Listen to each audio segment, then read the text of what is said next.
देखो, इस टॉपिक में हमारा जो मेन पॉइंट है वह है सबसे पहला सोवियत प्रणाली। What is the Soviet system, क्या है। तो सभी को पता है कि जो सोवियत सिस्टम को जो अपनाया गया था वो अपनाया गया था 1917 की रूसी क्रांति के बाद इसे अपनाया गया था। तो ये वन वर्ड क्वेश्चन में आपके एग्जाम में आते हैं। अगला कहता है जो सोवियत गणराज्य था, रसिया जो था, उसके अंदर कौन कौन सी विशेषताएं थी, मतलब कि वो किस सिस्टम पर आधारित था। तो वो जो था वह एक्चुअल में समाजवाद के आदर्शों, सोशलिस्ट और समता मूलक समाज की ज़रूरतों के आधार पर इसे बनाया गया था। मतलब हम ये कह सकते हैं कि जो सोवियत संघ था वह एक्चुअल में समाज की भलाई के लिए बनाया गया था। अगला कहता है इस के अंदर निजी संपत्ति, प्राइवेट प्रॉपर्टी खत्म कर दी गई थी और समाज में समानता के सिद्धांत को लाया गया था। मतलब यहाँ पर किसी पर्सन की अपनी कोई प्रॉपर्टी नहीं थी, सारी प्रॉपर्टी किसके पास थी, यहाँ के राजा के पास थी, गवर्नमेंट के पास थी। इस आधार पर इन्होंने समानता लाने की बात कही थी। समझाया तुम लोग क्लास। और देखो यही क्वेश्चन आपका आता भी है, सोवियत संघ की क्या विशेषताएं थी। यदि क्वेश्चन आ जाए ना सोवियत संघ की विशेषता के बारे में बताइए, तो सोवियत संघ की सारी विशेषताएं देखने को मिल जाती। तो आपको डायरेक्ट कुछ नहीं सोचना है, जो भी मैं बता रहा हूँ बताना शुरुआत से कि ये 1917 में आया, इसकी ये विशेषताएं थी, ये विशेषताएं थी, सारे डिट्टो यही पॉइंट आपको लिख के आ जाना है। यदि 3 नंबर में क्वेश्चन आया तो डायरेक्ट यही लिख के चले आओ, ज़्यादा कुछ मत हेल में करो। डाउट यहाँ तक। अगला कहता है यहाँ पर यह राज्य और पार्टी की संस्था को प्राथमिकता देता है। मतलब यहाँ पर राज्य और सॉरी जो गवर्नमेंट होगी और जो पॉलिटिकल पार्टी होगा इन्हीं को ज़्यादा प्राथमिकता दी जाएगी। इसमें कहता है कि सोवियत प्रणाली धुरी जो थी, मतलब कि इसका जो ग्रुप था वो ग्रुप कौन सा था, सोशलिस्ट ग्रुप था या कम्युनिस्ट ग्रुप आप कह सकते हो। यहाँ पर विपक्षी दलों के लिए या विपक्षी लोगों के लिए कोई जगह नहीं थी यहाँ पर। इसके अंदर में एक चीज़ कहता है क्या, जब इसको अपनाया गया तो इसको अपनाने के बाद इसी प्रणाली को हमने नाम दिया, सोवियत प्रणाली का नाम दिया। तो यही थी सोवियत प्रणाली। कोई डाउट यहाँ था किसी को। तो जो भी हमने ऊपर पढ़ा यही सारी सोवियत प्रणाली की विशेषता थी और यही सब सोवियत प्रणाली के मेन पॉइंट देखने को मिल जाते। कोई डाउट यहाँ था किसी को। पहला पॉइंट पूरा। अगला कहता है दूसरी दुनिया के देश का मतलब क्या होता है, सेकेंड वर्ल्ड कंट्री। यदि बात करते हैं सेकेंड वर्ल्ड कंट्री के बारे में तो कहता है कि पूर्वी यूरोप के देशों को समाजवादी प्रणाली के आधार पर ढाला गया और इन्हीं समाजवादी देशों को दूसरी दुनिया का नाम दिया गया। तो जिन लोगों को हमने पूर्वी यूरोप से रशिया में शामिल करने का काम किया, रूस में शामिल करने का काम किया, उन्हीं को हमने क्या नाम दिया, हमने नाम दिया सेकेंड वर्ल्ड कंट्री का नाम दिया। अब इसके लिए 1980 के टाइम में मिखाइल गोर्बाचेव ने कुछ राजनीतिक सुधार किए और लोकतांत्रिक पुनर्रचना, मतलब लोकतंत्र को दोबारा से स्थापित करने की बात इन्होंने इसमें शामिल की। इसमें यह कहता है सोवियत गणराज्य के बाद कि ये जो ताकत थी वो फांसीवादी ताकतों से स्वतंत्र करवाया और आज़ादी देने का काम करती है। इस आधार पर वहाँ पर सेकेंड वर्ल्ड कंट्री का डेवलपमेंट होता है। कहता है कि दूसरी दुनिया के नेता जो था वह समाजवादी सोवियत गणराज्य था। तो सेकेंड वर्ल्ड कंट्री का जो लीडर था वो कौन था, सोशलिस्ट सोवियत रिपब्लिक था, यूएसएसआर था। अगला कहता है इसके साथ साथ में कि दूसरे विश्व युद्ध के बाद सोवियत संघ एक महाशक्ति के रूप में उभर के सामने आता है। तो एक क्वेश्चन में आया हुआ है कि जो सोवियत संघ है वो कब उभर के सामने आता है शक्तिशाली देश के तौर पर, तो वो आता है सेकेंड वर्ल्ड वॉर के बाद आता है। सेकेंड वर्ल्ड वॉर कब खत्म होता है, 1945 में खत्म हो जाता है। अगला कहता है सोवियत संघ की आर्थिक विशेषता क्या है। डिट्टो पॉइंट टू पॉइंट पढ़ के जाओ, एक क्वेश्चन बाहर से नहीं आएगा, एक क्वेश्चन बाहर से नहीं आएगा। कह रहा है इसकी आर्थिक विशेषता। पहली विशेषता, आर्थिक स्थिति विश्व में अमेरिका के बाद दूसरे स्थान पर थी। पहला पॉइंट ये हो गया। दूसरा पॉइंट, इसके संचार प्रणाली उन्नत थी। दूसरा पॉइंट ये हो गया। तीसरा, इसके पास विशाल ऊर्जा भंडार था, खनिज तेल है, लोहा है, इस्पात है और कई सारे इसके पास रो मटेरियल बेस्ड इंडस्ट्री पाई जाती है। अगला, इसके पास यातायात ट्रांसपोर्ट के अच्छे साधन हैं जो जोड़ने का काम करता है। तीसरी विशेषता है यहाँ पर घरेलू उपभोक्ता काफ़ी उन्नत थी, डोमेस्टिक प्रोडक्ट काफ़ी अच्छा था यहाँ पर, और यहाँ के हर एक नागरिक को न्यूनतम जीवन को सुनिश्चित किया गया था। ये इनकी विशेषताओं के तौर पर देखने को मिल जाती।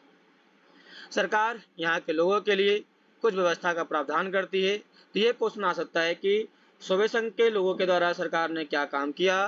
तो स्वास्थ्य सुविधा, शिक्षा, बच्चों की देखभाल, लोक कल्याणकारी योजनाएं और पूरी तरह से बेरोजगारी को खत्म करने का काम इनके द्वारा किया गया। ये सारे इसके मेन पॉइंट। सोवियत संघ के राज्य में पाए जाने वाले सभी संसाधनों और उत्पादन पर नियंत्रण किसका था? स्टेट का था। ऐसे क्वेश्चन आपके असेशन और रीजन में क्वेश्चन आ सकते हैं। असेशन और रीजन में क्वेश्चन ऐसे आपके आते हैं। अगला कहता है इसकी राजनीतिक विशेषता क्या थी? तो नौकरशाही का दबदबा था। नौकरशाही यहाँ के पूरे अधिकार पर अपना शासन रखती थी। दूसरा था यहाँ पर कम्युनिस्ट पार्टी की तानाशाही। जो यहाँ पे पार्टी थी उसका नाम था कम्युनिस्ट पार्टी। उनका यहाँ पे प्रभाव था और यह एक दल के प्रभुत्व को स्थापित करता है। मतलब यहाँ पर एक ही पार्टी थी, दूसरी पार्टी कोई भी नहीं थी। तीसरी विशेषता है नागरिक स्वतंत्रता पर अंकुश लगाना। लोगों के अधिकार को छीन लिया गया, कम कर दिया गया। इसमें जो 15 देश थे वो केवल नाम के थे और सारी शक्तियां किसके पास थी? रशिया के पास थी। इसीलिए यहाँ पर लोगों के अधिकार कम हो गए थे।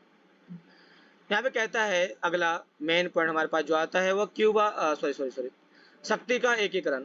हमने पावर को सेंट्रलाइज कर डाला था। इसके कारण जो 15 देश थे वो सदस्य तो थे, लेकिन उनकी पूरी शक्ति सोवियत संघ के अंदर स्थापित थी। तो यहाँ पर 15 देश नाम के थे, काम का पहले एक ही देश था और वो कौन था? रशिया था, सोवियत संघ था। विदाउट कहता है हथियारों की होड़। ये नेक्स्ट पॉइंट है, इसके पॉइंट से हट करके थोड़ा सा। जब हथियारों की होड़ के कारण सोवियत संघ को समय समय पर अमेरिका के साथ बराबरी करनी पड़े, जिसके लिए उसको बड़ी मात्रा में कीमत चुकानी पड़ी, पैसा खर्च होता है उसकी। अंत में कहता है सोवियत संघ प्रौद्योगिकी और बुनियादी ढांचे के मामले में पश्चिमी देशों की तुलना में पीछे रह गया। तो यह भी इसकी विशेषता है, पॉलिटिकल विशेषता, कि वह डेवलपमेंट तो किया लेकिन वह कुछ क्षेत्र में पीछे रह गया। इसके क्षेत्र में पीछे रह गया तो वह जाता है प्रौद्योगिकी, तकनीकी और बुनियादी ढांचा। विदाउट यहाँ तक इंफ्रास्ट्रक्चर डेवलपमेंट में पीछे रह जाता है। अगला कहता है सोवियत संघ अब नागरिकों के राजनीतिक और आर्थिक जरूरतों को पूरा नहीं कर सका। यह भी इसकी फेलियर्स है। ये है इसकी फेलियर्स कि क्या इसके अंदर कमियां रह गई। अगला कहता है 1979 के टाइम में अफगानिस्तान में अमेरिका को कंट्रोल करने के लिए बड़ी मात्रा में हथियार, सैनिक सहायता देने के कारण इसकी अर्थव्यवस्था में गिरावट है। तो ये आएगा असेशन रीजन में कि रशिया की इकोनॉमी में गिरावट अमेरिका के साथ युद्ध करने के कारण आई, या 1979 में 1979 में रशिया का इकोनॉमिक पावर डाउन हो गया था। ऐसे यदि आपके क्वेश्चन आते हैं तो आपको ये पॉइंट रखना याद रखना बहुत जरूरी है।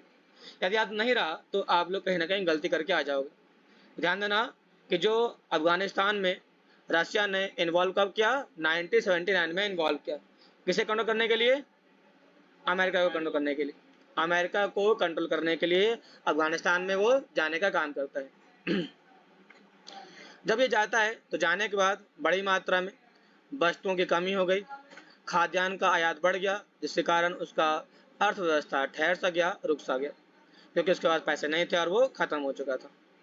गोरबाचेव और सोवियत संघ का विघटन। तो गोरबाचेव जब यहाँ पर आता है तो वह 1980 के दशक में सोवियत संघ कम्युनिस्ट पार्टी का महासचिव बनता है और इसके दौरान बनने के बाद वह पश्चिमी यूरोप के साथ तकनीकी, सूचना और प्रसार, टेक्नोलॉजी, इंफॉर्मेशन एंड कम्युनिकेशन, इसको बढ़ाने में मेन रोल प्ले करता है। इसके लिए इस प्रकार के विकास को लाने में उसने मुख्य भूमिका निभाई। किसने निभाई? Mikhail Gorbachev. कब पार्टी पर आया? 1980 के टाइम में आया। उसने सुधार क्यों किया? तो कहता है कृषि और उद्योग पर सरकारी कर्मचारी का नियंत्रण था, उसे खत्म करने के लिए सुधार किया। अगला कहता है प्राकृतिक संसाधनों पर उपयोग का। ये जो उपयोग था वो पूरी तरह से सेना अपने लिए कर रही थी, इसे खत्म करने के लिए उसने सुधार किया। तीसरा है प्रशासन और उत्पादन के तरीकों के लेकर के, और अगला है अभिव्यक्ति और धर्म की स्वतंत्रता को लेकर के किया गया। इसके साथ हमारे पास आ जाता है पॉइंट यूरोप में साम्यवादी सरकार के पतन को लेकर के इसमें किया गया। ये कुछ ऐसे मेन पॉइंट थे जिसके कारण मिखाइल गोरबाचेव ने सुधार करने का काम किया और आगे बढ़ता है। प्रशासन मतलब पुलिस, उनके में सुधार करने का काम किया। कहता है गोरबाचेव सोवियत संघ में सुधार लाने के लिए पश्चिमी देशों के साथ अपने संबंध को अच्छा करता है और वह संघ के अंदर लोकतांत्रिक रूप देने और वहां सुधार करने का फैसला करता है। तो सोवियत संघ के अंदर लोकतंत्र को लाने का काम किसने किया था? मिखाइल गोरबाचेव ने किया था। अगला कहता है इसके साथ साथ गोरबाचेव के शासनकाल में किए गए परिवर्तन ज्यादा प्रभावी नहीं रह पाए। इसके कारण जिसके बाद साम्यवादी सरकार लगातार गिरती गई, क्योंकि यहाँ पर जब ये रूल लेकर के आया उस रूल का कोई प्रभाव नहीं पड़ा, तो वहाँ की सरकार और वहाँ की गवर्नमेंट मतलब वहाँ के लोग भी इनके खिलाफ आ जाते हैं, जिसके कारण ये गिर जाती है। कहता है सोवियत संघ के बाहर और अंदर दोनों ही स्तर पर लगातार विरोध बढ़ता जा रहा था, जिसके कारण सोवियत संघ के विघटन की गति तेज हो गई। तो यहाँ से क्वेश्चन आ सकता है, पहला पॉइंट, कि सोवियत संघ विघटित हुआ, टूट गया, डिसइंटीग्रेशन हो गया, इसका मेन क्या था? मिखाइल गोर्बाचेव की नीति थी। मिखाइल गोर्बाचेव की पॉलिसी के कारण में क्या जाता है? ये टूट जाता है, विदाउट। अगला आता है, कहता है गोर्बाचेव के द्वारा सोवियत संघ में चलाए गए आर्थिक राजनीतिक सुधारों और लोकतांत्रिकरण की नीति चलाई गई, लेकिन यह नीति नहीं हो पाती है पूरी, और यहाँ के नेताओं ने इनका विरोध कर डाला, जिसके कारण इनका जो सपना था वो अधूरा रह जाता है, वो पूरा नहीं हो पाता है। 1991 के टाइम में कम्युनिस्ट पार्टी के गर्मपंथी विचारधारा वाले नेताओं ने तख्ता पलट कर डाला। इन्होंने कहा कि अब मिखाइल गोर्बाचेव नहीं रहेगा, इन्हें हटा दिया जाए। जब इन्हें हटाया गया तो हटाने में किसने रोल प्ले किया था? बोरिस एल्त्सिन। ये क्वेश्चन आपके एग्जाम में आया हुआ है। आया हुआ क्वेश्चन ये कि मिखाइल गोर्बाचेव को पोस्ट से हटाने में किस व्यक्ति ने रोल प्ले किया था? आपका बोरिस एल्त्सिन ने किया था। इसने सोवियत संघ के केंद्रीकृत प्रणाली को मानने से इनकार कर दिया, लेकिन मध्य एशिया के देशों ने अपने आप को इससे अलग करके नहीं माना। तो यहाँ पर ध्यान देना, किस व्यक्ति ने सोवियत सिस्टम के सेंट्रल सिस्टम का खिलाफ किया या विरोध किया? तो बोरिस एल्त्सिन ने किया था। बोरिस एल्त्सिन ने ही सोवियत संघ के केंद्रीकृत प्रणाली का विरोध करना काम चालू किया था। 1991 में 1991 के टाइम में बोरिस एल्त्सिन के नेतृत्व में 3 बड़े गणराज्य अलग हो जाते हैं। कौन कौन से? रसिया, यूक्रेन और बेलारूस। और इसी के साथ इसका विघटन चालू हो जाता है। तो ये क्वेश्चन आपका आया हुआ है। पहला क्वेश्चन ये कि बताइए किसके नेतृत्व में सोवियत संघ का विघटन होता है? तो वह होता है बोरिस एल्त्सिन। कब होता है? 1991 में। कौन कौन से कंट्री लग जाती है? रूस, यूक्रेन और बेलारूस। कोई डाउट क्लास यहाँ तक? आगे आते यहाँ पे कहता है कम्युनिस्ट पार्टी के प्रतिबंधित होने और आने वाले सोवियत गणराज्य में लोकतंत्र और पूंजीवाद को अपना आधार बनाया। जब यहाँ पे खत्म हुआ तो इसने कौन सा सिस्टम को अपनाया? पूंजीवाद को अपनाया और लोकतंत्र को अपनाया। कहता है जितने भी कंट्री से अलग हुए थे उनके लिए बनाया गया राष्ट्रकुल का गठन किया गया। राष्ट्रकुल जैसे तुम्हारे किताब में दिया गया है ना, CIS दिया गया है, कॉमनवेल्थ इंडिपेंडेंस कंट्री नाम दिया गया है, वह इन्हीं के लिए बनाया गया था। तो ये क्वेश्चन आपका आ चुका है कि किन देशों के लिए बनाया गया था? CIS या CS बनाया गया था? कॉमनवेल्थ कंट्री बनाई गई थी उनके लिए जो रसिया से अलग होकर के स्वतंत्र हुए थे। कोई डाउट यहाँ तक? रूस को सोवियत संघ के विघटन का उत्तराधिकारी घोषित किया गया, और इसके साथ साथ रूस को सोवियत संघ के सभी अंतर्राष्ट्रीय शक्तियां जैसे सुरक्षा परिषद की सदस्यता, अंतर्राष्ट्रीय करार और संधियां का उत्तराधिकारी बनाया गया। तो रसिया किसका उत्तराधिकारी था? USSR का। तो USSR की कौन कौन शक्तियां इसके पास आ जाती है? UNSC, अंतर्राष्ट्रीय ट्रीटीज एंड इसके साथ होने वाले संधियों को हम इसके साथ सौंप देते हैं। कोई डाउट यहाँ तक? आगे कहता है सोवियत संघ के विघटन के बाद रूस को एकमात्र परमाणु शक्ति वाला देश घोषित किया गया। तो रसिया जब खत्म हुआ तो कौन सा देश पूरी तरह से परमाणु शक्ति संपन्न था? रसिया था। कौन था? रसिया या रूस था। कोई डाउट क्लास? सोवियत संघ ने अमेरिका के साथ परमाणु निषेध की संधि में एक ध्यान यहाँ पर कि कौन सा देश परमाणु को बढ़ने से रोकने का काम करता है? तो अमेरिका और रसिया। कौन? अमेरिका और रसिया दोनों ने मिल करके इसे रोकने का काम चालू किया था। आगे कहता है इसका विघटन क्यों हुआ? विघटन होने के पीछे क्या मेन कारण थे? कोई डाउट यहाँ तक?